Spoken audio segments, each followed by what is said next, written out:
પરમ દિવસે કયો વાર છે ખબર છે? પરમ દિવસે રવિવાર છે. બોલ ને શું હતું? આપણા લગ્નને કેટલો ટાઈમ થયો? કેમ આવા બધા સવાલ પૂછો છો? હું એવું કહેવા માંગુ છું કે આપણા લગ્નને આટલો ટાઈમ થયો, તમે એકેય રવિવાર બહાર ફરવા લઈ ગયા? ના, હું કામવાળી છું, અહીં કામ કરવા આવી છું. અમે સોમથી શનિ જે જોડાઈએ તો અમે શું કામ વાળા છીએ? તે પગાર મને નહીં આલ દેતા, ઘરમાં વાપરો છો. ભાઈ તને હું રવિવારે પિક્ચર જોવા લઈ જાય બંધ થઈ જાય.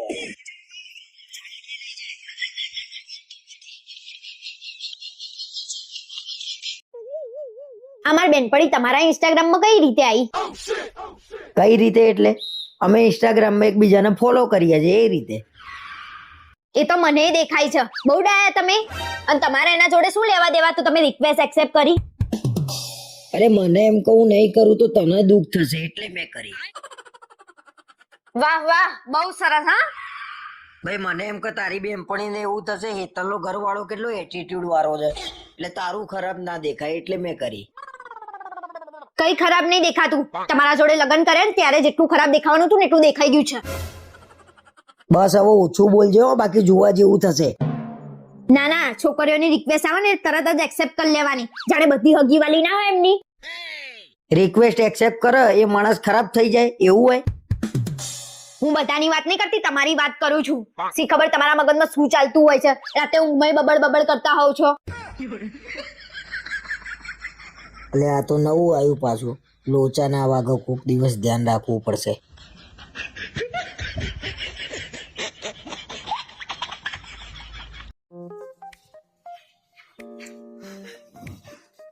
આખો દિવસ શું દાઢીમાં હાથ ફેરો ફેરો કરો છો? બે દાઢી તો પુરુષોની શાન કહેવાય. આટલી બધી કઈ સારી ના લાગે. બે આટલી બધી દાઢી હોય ને એટલે કોક જોવે ને તેને એવું લાગે કે ખતરનાક માણસ હશે. ખતરનાક. બજીરા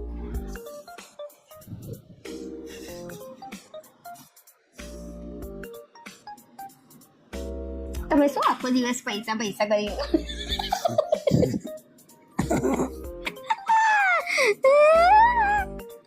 ગલી થાય છે, ગલી થાય છે, ગલી ગલી થાય છે, ગલી થાય છે. કરતો હશે, જોડે લઈ જવાની છે બધી જગ્યાએ.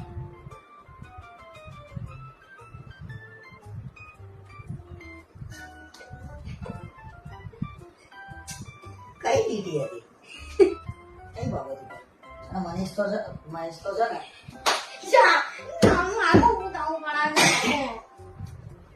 પણ મનીષ બહાર જાય